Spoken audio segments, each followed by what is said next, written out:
Assalamualaikum warahmatullahi wabarakatuh. Perkenalkan, kami dari kelompok 6 proposal PKWU akan mempresentasikan hasil diskusi kami yang berjudul Churros Singkong,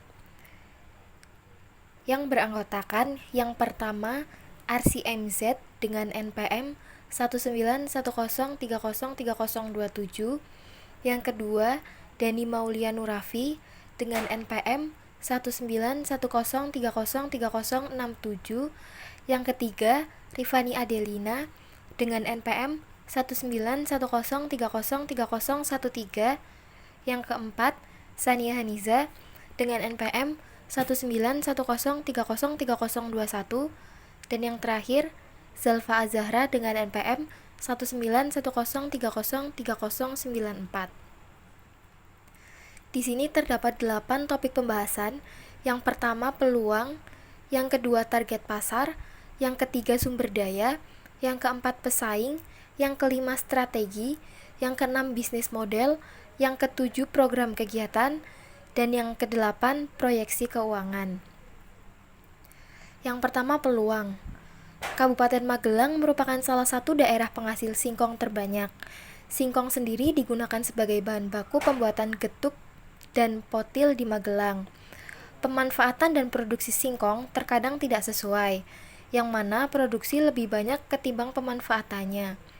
Hal ini menunjukkan kurangnya inovasi petani dalam mengolah singkong. Di samping itu, sejalan dengan perkembangan zaman, membuat setiap orang menginginkan segala hal dengan praktis, termasuk makanan.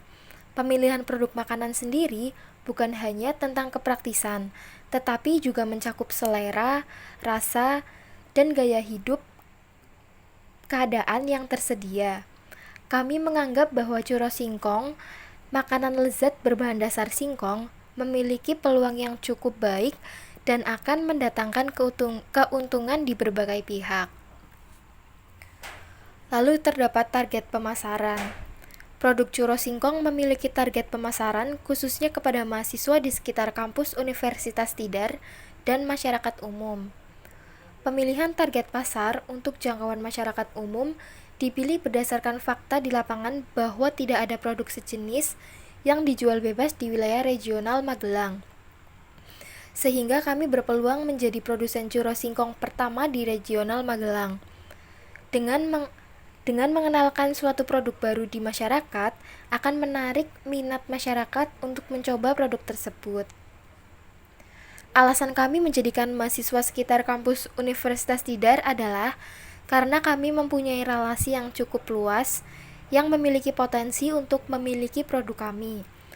Selain mahasiswa Universitas Tidar, kami juga menargetkan masyarakat umum, khususnya masyarakat Magelang yang hadir dalam kegiatan Car Free Day, baik di Sanden maupun di area Rindam. Selanjutnya terdapat sumber daya. Dalam pembuatan produk churros singkong ini memerlukan bahan baku singkong yang mana nantinya akan dipasok dari petani singkong Magelang. Selain itu, untuk membentuk suatu produk churros membutuhkan keterampilan dalam membuat adonan, mencetak adonan, memasak adonan, menghias adonan, dan mengepak produk, dan untuk pemasaran membutuhkan kemampuan marketing yang cukup. Dari semua kemampuan yang disebutkan, tim kami sudah memiliki keterampilan tersebut. Hanya saja, untuk produksi kami masih belum memiliki alat dan bahan yang mana akan dibeli ketika proposal ini disetujui dan didanai. Lalu terdapat pesaing produk. Pesaing produk kami yaitu penjual yang sama-sama menjual churros, terutama yang sudah memiliki nama, atau penjual tersebut sudah dikenal oleh masyarakat atau mahasiswa dan dosen di wilayah Universitas Tidar. Orang-orang akan lebih tahu karena mereka sudah mempunyai nama dan popularitas. Kemudian, untuk menjalankan bisnis dan menghadapi pesaing, kami mempunyai strategi yaitu dengan merancang atau menganalisis SWOT, menganalisis keunggulan dan kelemahan, serta merancang pengembangan produk dengan memperhatikan rencana pengembangan wilayah pemasaran, penetapan harga produk, dan pengiklanan dan pelayanan. Lalu terdapat strategi. Terdapat juga analisis SWOT. SWOT itu terdiri dari S, W, O, dan T. S-nya itu harga ekonomis, free stiker motivasi, kemasan menarik, pembuatan tanpa tambahan bahan kimia, produk merupakan makanan kering yang dapat bertahan dalam waktu cukup lama dan mendukung diversifikasi dan ketahanan pangan Indonesia karena mengangkat hasil tani lokal. Lalu selanjutnya, produk churros berbahan dasar singkong di regional Magelang. Penjualan utamanya di lingkungan sekitar kampus Universitas Tidar yang notabene banyak anak kos. Lalu selanjutnya berpotensi menjadi pengusaha churros berbahan dasar singkong pertama di regional Magelang. Lalu W-nya itu terdapat yang pertama, belum ada mitra tetap sebagai supplier bahan dasar singkong. Yang kedua, efek pandemi COVID-19 membuat penjualan secara offline mungkin menjadi sedikit terganggu atau tidak maksimal. Yang ketiga, media promosi hanya via online atau sosial media. Dan yang keempat, menggunakan sistem pre-order atau PO 5 hari yang membuat pelanggan harus menunggu. Lalu yang T, terdapat yang pertama adalah produksi tahap pertama kemungkinan berlangsung cukup lama karena masih kurangnya pengalaman. Yang kedua, promosi hanya dilakukan lewat media sosial dan event tertentu. Yang ketiga, perkuliahan yang dilakukan secara daring menyebabkan kurangnya mitra pelanggan dari kalangan mahasiswa.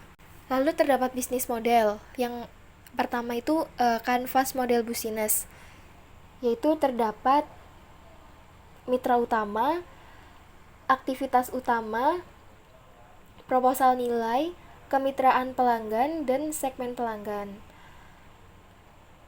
Lalu terdapat juga sumber daya utama, saluran, struktur biaya, dan arus pendapatan. Yang B itu milestone. Pada Juli 2021 memulai usaha churros singkong. Agustus 2021 melakukan pemasaran lewat media sosial pengenalan produk churros singkong. Pada Oktober 2021 penyusunan laporan usaha. November 2021 evaluasi pelaksanaan usaha churros singkong sekaligus. Lalu pada Desember 2021 rencana pengembangan usaha churros. Lalu terdapat program kegiatan. Bulan pertama itu kegiatannya pembuatan desain kemasan, pembuatan kemasan, persiapan alat dan bahan, dan evaluasi. Lalu bulan kedua itu terdapat promosi, produksi karya, dan pemasaran. Bulan ketiga, promosi, persiapan alat dan bahan, produksi karya, dan pemasaran. Lalu bulan keempat terdapat promosi, produksi karya, dan pemasaran. Lalu bulan kelima terdapat promosi, persiapan alat dan bahan, produksi karya, pemasaran, lalu laporan pertanggungjawaban. Lalu di sebelah kiri terdapat uraian kegiatan sebagai berikut. Selanjutnya terdapat proyeksi keuangan. Di sini terdapat tabel, di mana tabel tersebut di dalamnya ada nama kebutuhan, satuan, kuantitas, dan jumlah. Lalu di bawah terdapat total biaya bahan baku, yaitu 1.187.000. Lalu alat bantu. Alat bantunya terdapat piping bag, cetakan churros, baskom, penggiling singkong, pisau, dan sendok. Jika ditotal biayanya sebesar 320.000. Lalu yang ketiga pemasaran. Di dalam pemasaran terdapat kardus kemasan, stiker, kuota, banner, dan brosur. Total biaya pemasaran adalah Rp1.410.000. Yang keempat ada distribusi. Bagian distribusi ini memerlukan bensin. Kurang lebih memerlukan 500.000 untuk jangka waktu 5 bulan. Lalu yang kelima terdapat tempat usaha. Tempat usaha itu kita menggunakan CFD atau Car Free Day. Dalam 4 bulan, total biaya tempat usaha adalah 240.000. Lalu ada biaya lain-lain seperti listrik dan gas. Total biaya lain-lain adalah Rp680.000. Jadi total semua proyeksi keuangan adalah Rp4.337.000. Sekian presentasi dari kelompok kami, kurang lebihnya mohon dimaafkan. Wassalamualaikum warahmatullahi wabarakatuh.